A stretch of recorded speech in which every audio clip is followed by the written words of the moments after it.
50명. 지난 2022년 한 해 동안 학대로 사망한 아동 숫자입니다.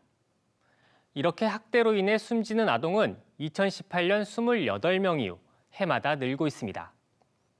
피해 아동의 이름을 딴 사망 사건이 전해질 때마다 우리 사회는 아동보호 체계를 조금씩 고쳐왔습니다.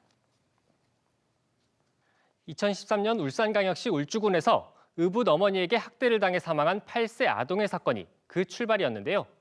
민간 차원의 첫 아동학대 진상 보고서가 나왔고 아동학대 예방부터 대응까지 총체적인 제도 부실 문제를 수면 위로 끌어올렸습니다.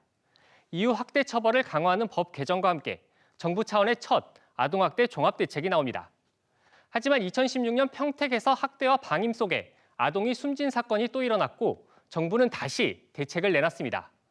이후로도 전주와 광주, 창녕과 천안에서 비슷한 사건은 이어졌는데요. 2020년 생후 16개월 아동이 학대로 숨진 양천 사건이 전 국민적인 공분을 일으키고 나서야 부모의 징계권이 폐지되는 중요한 변화가 이뤄집니다. 아동 보호를 위한 법은 아이들의 피로 만들어진다. 아동 보호를 위한 안전망은 큰 사건마다 조금씩 촘촘해지고 있지만 지금도 우리 사회 어딘가에선 발견되지 않는 학대로 많은 아이들이 고통받고 있습니다. 더 이상은 이런 일이 일어나지 않도록 EBS 뉴스는 아동학대를 조금이라도 더 일찍 발견하고 아예 일어나지 않도록 예방하는 방법은 없을지 짚어보는 기획보도를 마련했습니다. 먼저 첫 아동학대 진상 보고서와 정부 차원의 종합대책의 계기가 됐던 울주 아동학대 사건을 되짚어봅니다. 11년 전 의붓 어머니에게 맞아 갈비뼈 16개가 부러져 소풍날아침 사망한 8살 아이. 수년간의 학대 정황에도 아이를 지키지 못한 이 사건을 통해 사실상 공백 상태였던 아동학대 대응 체계가 여실히 드러났습니다. 아동학대를 더 이상 가정의 문제로 바라봐선 안 된다는 인식을 심어준 울주 사망 사건은 특히 지역사회에 불러일으킨 반향이 컸습니다. 아동학대의 사각지대를 없애기 위해 중요한 것 역시 아동학대 발견율을 높이는 일입니다. 2022년 기준 우리나라 아동학대 발견율은 아동인구 1000명당 3.85명 수준.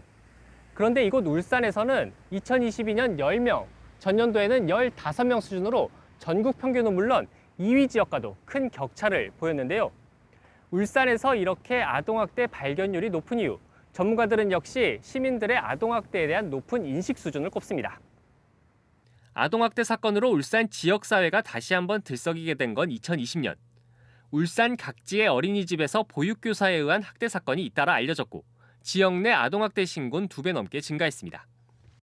울산이 총 5개 구군이 있는데 그 구군 모두 아동학대 발생이 일어났고 이제 일반 시민들도 아동학대에 대한 인식도 증가를 했고 그만큼 그런 이제 민감성이 증가를 했기 때문에 또 신고가 이루어지고 울주 사망 사건 당시 울산광역시 전체에 단 한 곳뿐이었던 아동보호 전문기관은 현재 2곳으로 늘었고 구청마다 아동학대 전담 공무원이 배치됐습니다. 울산시 아동보호 전문기관에선 학대 예방팀을 따로 꾸려 지역 내 기업과 시민들을 대상으로 전문적인 예방활동에 나서고 있습니다.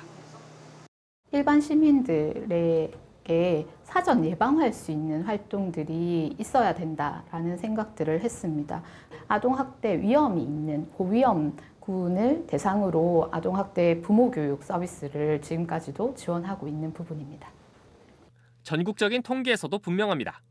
아동보호 전문기관과 학대 피해 아동 쉼터는 해마다 늘고 있고 즉각 분리제도와 징계권 폐지, 학대 행위자 처벌 강화 같은 의미 있는 개선도 있었습니다. 특히 2020년부터 아동학대 조사한 경찰과 지자체가 이후 사례가 알린 아동보호 전문기관이 맡도록 한 변환, 아동학대 대응의 국가 책임을 강조한 조치란 평가를 받습니다. 하지만 갈 길이 멉니다. 최근 5년간 아동학대 건수는 연간 2만에서 3만 건 수준. 하지만 피해 아동 발견율은 아동 인구 1000명당 3명, 3%일 수준을 맴돌고 있습니다. 해외 선진국의 피해 아동 발견율이 8에서 9%인 것을 감안하면 우리는 절반에도 미치지 못하는 실정인 겁니다. 남의 가정사란 이유로 이 정도는 학대가 아니란 생각 때문에 신고되지 않는 학대가 그만큼 많다는 의미입니다. 우리가 인식 자체를 아동학대에 대한 신고, 어떤 아동학대에 대한 개입을 처벌 이렇게만 생각할 것이 아니라 이게 필요한 서비스를 연결해주는 작업이다. 이런 인식도 상당히 중요한 것이죠. 특히 학대 신고는 있었지만 학대 판정은 받지 않은 일반 사례의 경우 부모가 동의하지 않으면 아동보호 전문기관으로 관련 정보가 넘어오지 못합니다. 상대적으로 학대 발생 가능성이 높은데도 필요한 치료나 교육이 제때 이루어지지 못하는 사각지대로 남게 되는 겁니다. 정부도 이런 일반 사례나 학대 판단 전이라도 지원이 필요할 경우 조기에 지원하는 사업을 올해 전국 20개 지자체에서 시범적으로 진행하고 있습니다. 하지만 지금도 아동학대 전담 공무원이 평균 50건 넘는 학대 사례를 담당하고 있는 상황에서 조기 지원 사례까지 제대로 관리할 수 있을까 걱정도 나옵니다.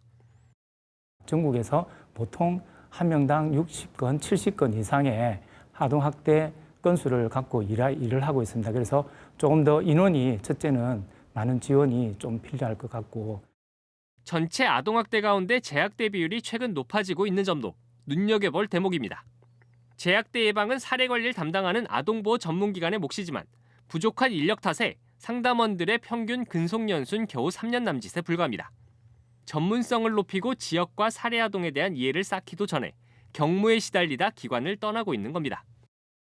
자원이 한정되어 있기 때문에 인프라를 늘리는데 조금 더 그 자원을 많이 투여한 것 같아요. 더 처우가 좋아져야 되고 그리고 지금 마음 건강을 챙겨야 되고 지금 만약에 법적인 고소고발이 있을 때 어떻게 도움을 줄 거냐 이런 것들까지도. 울주 사망 사건 이후에도 구멍난 사회안전망을 땜질하는 수준에 그쳤다는 지적을 받아온 아동학대 대책들. 되풀이되는 학대 사건과 뒷북식 대책의 고리를 끊기 위해선 지금이라도 획기적인 예산과 인력 지원 방안을 찾아야 합니다. EBS 뉴스 송성환입니다.